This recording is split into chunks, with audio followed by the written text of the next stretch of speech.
Excellent.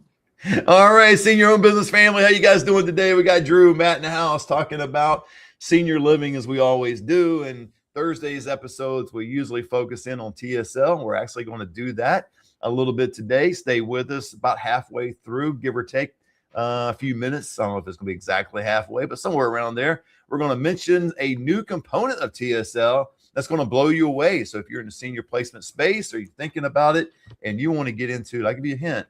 Talking about CRMs, and if you want to lower your costs significantly and increase your ability to do certain things, we're going to talk about CRM today.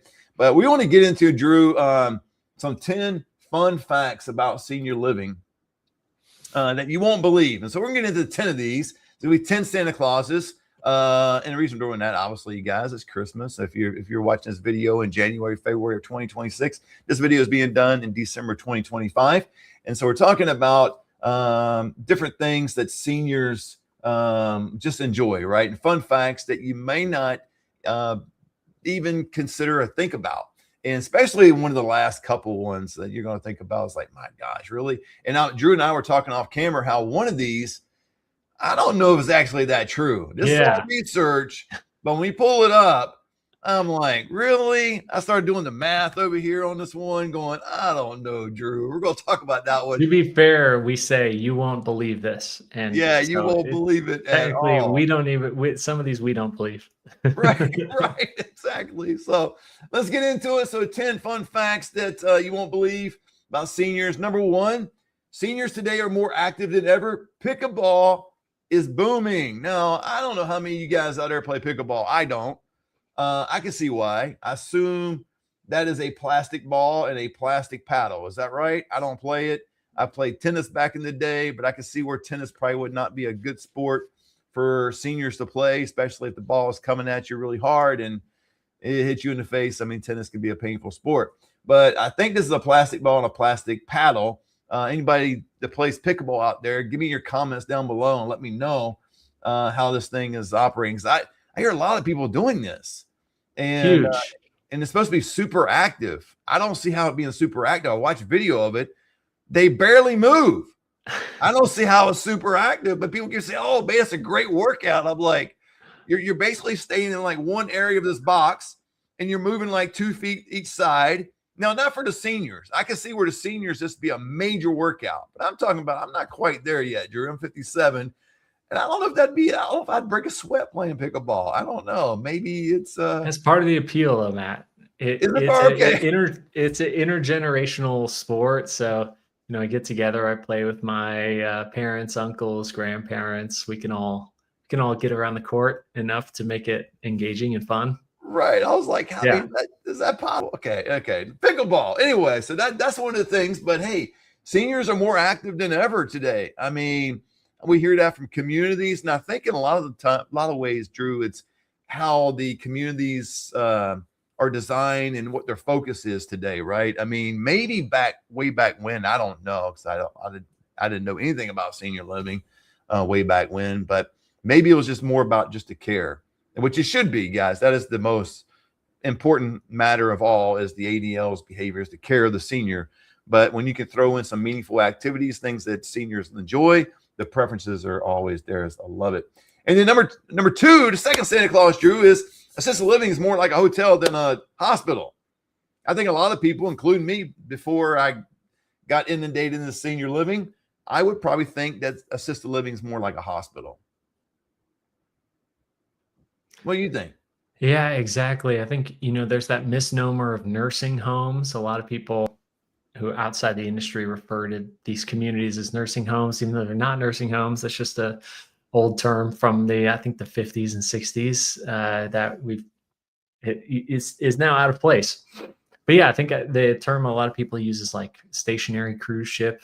You've probably heard that one. Yeah. I've been with Tour Senior Living, just been creating hundreds of profiles of communities all over the country. Some of these, especially some of these new ones, are just like unbelievably nice luxury hotels with like rooftop pools, nicer than any hotel I've ever stayed at. So anyway, I'm taking notes and I'm planning my retirement. Come on. Awesome, awesome. And then you got a lot of these memory care communities now, especially in some assisted living. I'm going to show you a little bit of a short video about this in just a couple minutes, but they're using AI, right? So they're using AI and sensor floors rather, to reduce falls and different things. So utilizing technology. And I think that's Drew, that's kind of what we have envisioned for TSLs ready, because when you use technology, I mean, you're helping ones a lot more efficiently, I believe. I mean, it's where things are going today, right? In terms of technology, and we talk about TSL and AI and everything else we do with that. So it might be a good point. Before we get into the video, let's talk about that TSL CRM kind of thing. Man, I'm super excited about that, because to date of this video, again, December 2025, there's only really essentially that I am aware of 3 companies out there that you can buy a CRM for the senior placement industry. And they, they tailor their CRM toward the senior placement industry. So, and it costs roughly $350. That's kind of what it costs. We're about to launch one here in the next couple of weeks that we have built. And I say we, it's more Drew than me. Offered a little bit of input, but it's Drew kind of building this thing. He's the magical, important person doing that. And it's not going to be $350. It's going to be $149. And we're going to give you the first month free. And we're going to offer you support in order to transfer all your information over to the new CRM. And there's different things about this CRM, Drew, that I really like more than what I've seen in others. And go over a couple of those if you can for the audience. Yeah, well, I mean, at a high level, what it allows you to do is to keep track of all the clients that you're helping, where they are in their stage of the pipeline, and also all the notes about the client details, their finances, level of care that they need, their ADLs. You can kind of keep track all their notes. Oh, about shoot, their, man. Let me put it on the screen, man. I didn't put it on the Oh, screen. yeah. Go ahead. Yeah, so just kind of giving a high level overview. You'll be able to see all your referrals in this kind of pipeline of where they are in their stage. And you can click on them and add all of your notes about what their finances are, the level of care they need, health notes, ADLs, and preferred amenities. You can attach documents like the face sheet, H&P, the med list. And so it gives you a way to kind of keep track of your clients. So that's kind of like the primary use of this. But it also gives you a way to keep track of the communities that you work with. You'll be able to send out referral agreements via the kind of DocuSign type feature. It's built in. You'll be able to send out invoices to your QuickBooks, keep everything in sync. You'll be able to accept payments like through credit card, Stripe, or ACH, take checks, of course. And then you'll also be able to blast out a referral, right? So you've got a client and you've got a few communities picked out. You want to get that referral out to them as soon as possible. So we've got a kind of a workflow that'll send them that email from your email address. We're basically creating a parity with some of these other competitors that are out there, so that you can have more choice. But the killer feature, what makes us different than all the other competitors, is all those fields you saw, the ADLs and stuff. You can customize all those. Oh, you can customize it, Drew. I like that. Change the name of the field or add more fields or take them away, or that pipeline. You want to change the stages. You can rename anything you want in the system. So you can customize the CRM. It's going to be less than half of what you were spending for another CRM. And we're going to help you transfer all the information over. Plus, you'll get the first month free. It's unbelievable. So you don't want to miss it. If you want to know more about this CRM, the easiest thing to do is click the link down below and schedule a consultation call with me. And then you can let me know, as we get going talking about it. I can bring Drew into the conversation and we can show you all what's going on and get you signed up, and you'll have the first month for free. And again, we'll help you with the transferring of information as well from your current CRM. If you're not using one, then you really should be considering using a CRM, some kind of information. Now, if you follow my channel any length of time, you know that I'm not a person that really follows and puts a whole lot of information in a CRM. I've used CRMs in the past, like Salesforce and others out there, kind of did the old school kind of way. But man, the more this industry is evolving and changing. I think it's important for us to use things like a CRM with TSL or using TSL. You know, we said a person this morning, Drew, reached out to me about TSL, and I want to get my own area, and looking at how this is just revolutionizing the industry. I mean, so we really got to get into it. So I want to show you this video. This is a community, and I'm not sure where this community is at. Maybe it'll say on here. You'll see the name of the community. I just can't remember where the community is at. But let's watch this a little bit. It goes over a little bit of the technology of what they're doing. Smart care technology helps create high-touch care.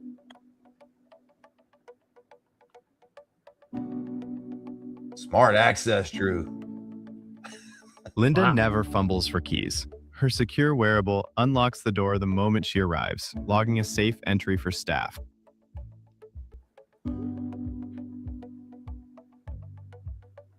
Visitor log. Who was here when I wasn't home? Your housekeeper at 10 a.m. and maintenance at 2 p.m.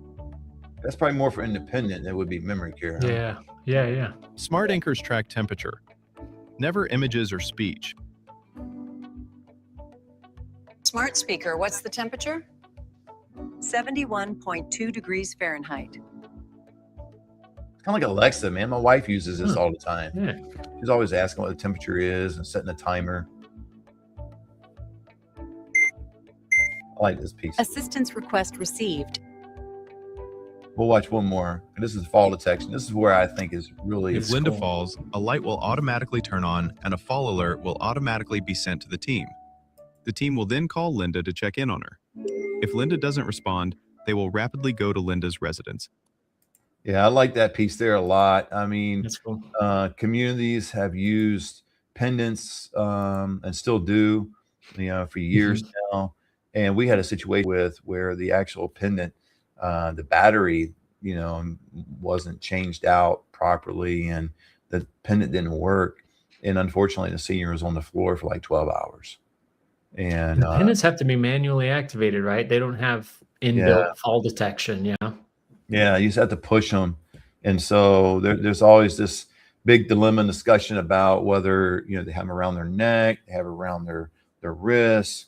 I mean, there's all kinds of different, ways that you can harm yourself. Let's say you fall and you get your hand caught in that little chain and you pull, and you can injure yourself in the neck and a lot of different things. But yeah, they have to be regularly checked, and that's kind of a tough task for communities because, the seniors, they have dependents, all the time. So when do you have to have a scheduled time where somebody's got to record, who showed up, and they changed out the battery. So that pendant number 15 got battery changed on this date. But I can't say that all communities, because I don't know all communities, number one, but I don't think all communities would do a really good job with that, because that's kind of a minor task, but it could turn into something really major. Yeah, totally. But what I love is like the idea of this technology becoming more invisible. Yes. I was talking to some folks who are working on this camera that can not just detect falls, but predict when falls are going to happen. So it can analyze the gait of the resident, how they're walking, how they're moving, and it can kind of predict a fall days in advance. Days in advance? I would say minutes, but days? How do you predict days? You can kind of see the degradation of their mobility.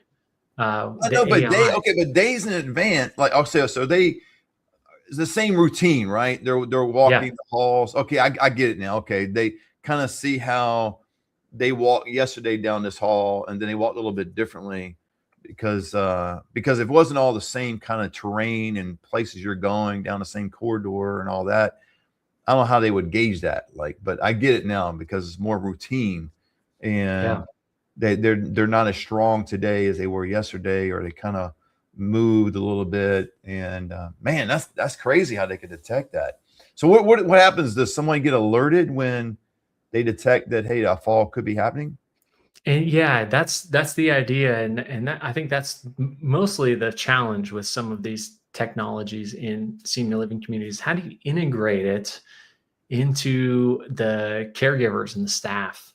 And so people are alerted at the right times. They're not getting bombarded with false alarms all the time. But the coming years, there's a ton of really cool possibilities that are opening up now to not have technology be in your face all the time, but very invisible in the background, just kind of letting you know when action needs to be taken. I love it, man. Well, let's get into this one here. This is the shocker, at least one of the shockers that I saw. And this is all based on research. So this is not my information because I would not have put this number this high. But anyway, the number is residents attend up to 200 plus activities per month on average. And Drew, when I do the math, I got a calculator in front of me, 200 divided by 30, that's 6.66, basically almost 7 activities a day. I don't know if I could do 7 activities a day. I mean, I don't know if I want to do 7 activities a day. I don't know where this came from. Is it per year? Maybe it's per year. It says per month, though. Maybe it was a typo. I was like, God dang. I mean, can you imagine? I'm not sure if I want to go there. If I was a senior and they're like, oh, man, we do all these activities, and here's the activity calendar, and, you're going to have so much fun.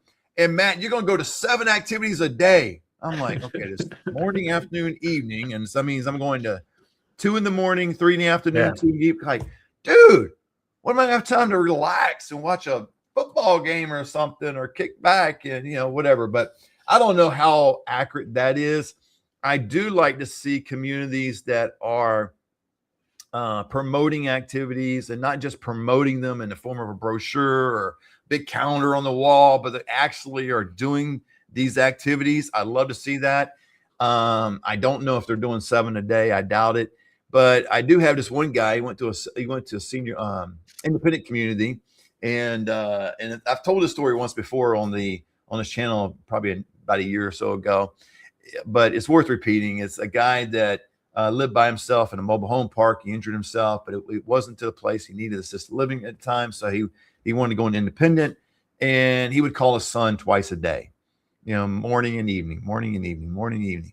Anyway, he got into the senior living community, independent community. Within a couple of days, his son's phone stopped ringing. And he was like, oh my gosh, okay, well, maybe he's busy today. I'll wait until tomorrow. Tomorrow comes and goes. So it's been 2 days. He hasn't heard from his dad. So he's calling his dad. His dad's not answering. He's like, my gosh. And then finally his dad picks up the phone and goes, hey, yeah, son, what's up? How can I help you? He goes, well, Dad, I was making sure you're okay. Yeah, I'm fine. I mean, he pulls out this little thing, goes, yeah, at 11 o'clock, I got to go to Wii Bowling, and then we got lunch, and then it looks like at 12:30, 1 o'clock, I got this other activity. We're going to Red Robin tonight. Something. Living his best life. His son was like, Matt, my dad was like, he had all these activities. And so maybe that particular community was doing 7 activities. I don't know, but yeah, it seems like a lot to me. Next one, Drew, is most communities are pet friendly. I think a lot of our audience knows that, but you think in terms of dogs and cats. That's what I think in terms of. I've told you guys many times that if you have an animal going into a community, there's several things they're going to look into. Number one, does the animal have their shots up to date? Is the animal friendly? Don't need a coyote in the community and somebody trying to bite somebody every time they're taking a tour. Are they friendly? And the third thing they're going to ask and wonder and make sure of can the resident take care of the pet? So typically caregivers do not want to do that kind of thing, and that's beyond their scope of their job description. I have placed, Drew, some seniors, I think of one. So maybe it was 1 or 2, at least one, where the gentleman had a dog. Dog was easy to take care of. Loved the resident, just helped the resident completely in terms of his morale throughout the day. But he was not able to get out of bed. He was 290 pounds. He needed a Hoyer lift, and he could not obviously take the dog outside to go to the restroom. And the caregivers did that. They took the dog out of the restroom, put the food down for the dog, things like that. So that does happen. But I just heard this morning that a senior living community has given the lady an assisted living, not so much independent, just assisted living. She was able to bring her parrot Wow. I thought that was cool. Yeah. I've never owned a parrot, but I'd like to own one day. That'd be kind of cool, man. They would repeat everything you say. You talking about AI and all that stuff. You're repeating all we say. Parrots can kind of do the same thing, right? As long as they don't curse, no curse words. Right, That's right. probably You might, a hey, stop requirement. that. We don't want that anymore. Or you say something you didn't mean to say, like a curse word or something else, and the parrot picks it up and just constantly repeats it. Yeah. So I might not want a parrot. So I think I moved on from wanting a parrot. Another thing, Drew, is many assisted living communities have professional chefs, not just cafeteria food. The community I used to work for, I wouldn't say the person was a professional chef, but he was above board. He was really a good chef. I mean, the food was really outstanding. There was a menu that you'll have at times, and that's a couple things that you want to consider when you're looking into assisted living communities. Is, do they have a menu? I mean, is your loved one going to be able to given the opportunity to say, hey, I like to have one of 7 items versus just what we're serving for breakfast this particular day. You'll notice that when you ask about the food, communities will lead with, if they don't have a menu, they'll lead with, hey, on Wednesdays, we have pizza Wednesdays. Every Wednesday we got pizza because the seniors love pizza. And on Fridays, they have designated days for certain food, helps them with the budget items for food and all that stuff. But I really prefer having a menu, and I think most people do. You don't want to get in a rut of eating the same thing all the time. I just had a situation not long ago where the guy moved to a different community, and the previous community was just giving them rice morning, afternoon, evening. Now, I love rice, actually. I really do. And some people, my son will say, well, you love rice because of the butter. My wife will tell you, I don't even put any butter on it. I just love white rice. So this is a person that loves white rice. But dude, Drew, I don't want white rice morning, afternoon, evening. No. That's like Survivor, the TV show. when they have nothing left to eat, they just eat the rice and they all get depressed because that's no way to live. Dude, I would not like that one bit. Yeah. Okay, let's get into this other one. I don't want to get too deep in the woods with this because I've seen some things, or probably heard more things than I've seen, but on this particular one. But seniors date more than you think. And and that was kind of a thing when I first started working with assisted living community, and I kind of picked up some vibes and saw a couple things, nothing outlandish or anything. I've heard some more stories that are way out there. And my first thought was, are we going to allow this to happen? But then the other side of it is they're adults. I'm going to go up to a 75-year-old man and tell him he can't date. He's going to be like, Right. dude, she likes me. I like her. We're going to have some lunch together. We're going to play some games together. That happens. Now, I get where the line gets crossed in memory care. That's a different situation. And there's a lot of protocols that go more so with memory care when it comes to relationships with seniors. But in assisted living, especially independent, dude, that just happens all the time. They date a lot more than you think. I mean, you're around these individuals all the time. It's just natural to begin to like somebody. You like their personality. You like the way the person's super active during one of the games, and just whatever. Pickleball, going to Red Robin. Pickleball. The ball was coming, about to hit me in the face, and she put up the paddle and stopped. And I'm forever grateful and love this woman. I could have had a black eye with that plastic ball. I mean, it's a recipe for romance right there. That's right. That's right. Another thing communities are doing is they're offering virtual reality experiences. I mean, so if you want to take a trip to Italy, take a trip to the Bahamas, and they'll offer those kind of things sometimes. Again, not all communities, you guys. We say this a lot on this channel. Not all communities are the same. And that's the misnomer that's out there. Everybody thinks, oh, okay, all these things that Matt and Drew are talking about today, all these communities do these kind of things, and they don't. That's where you really need to locate a well-rounded, educated senior placement agent who knows the market, and they'll be able to tell you these different things. If not, be prepared when you go to these communities. They're going to sell you on certain things, right? Again, pizza night on Wednesdays because everybody loves pizza. Well, that sounds good, but I don't know if your dad wants that every Wednesday is pizza. And I love pizza, but I don't want it every week or every certain day. So, but they offer virtual reality kind of experiences. And then, Drew, this is, interesting stat. I've heard this for a long time. It really hasn't changed a whole lot. looks like about 2 years is the average stay for seniors. And, they either move, obviously, or the inevitable happens, in 2 years. So for families out there, it's not a forever type thing. That's right. All right. And then you want to get to number one complaint that seniors have?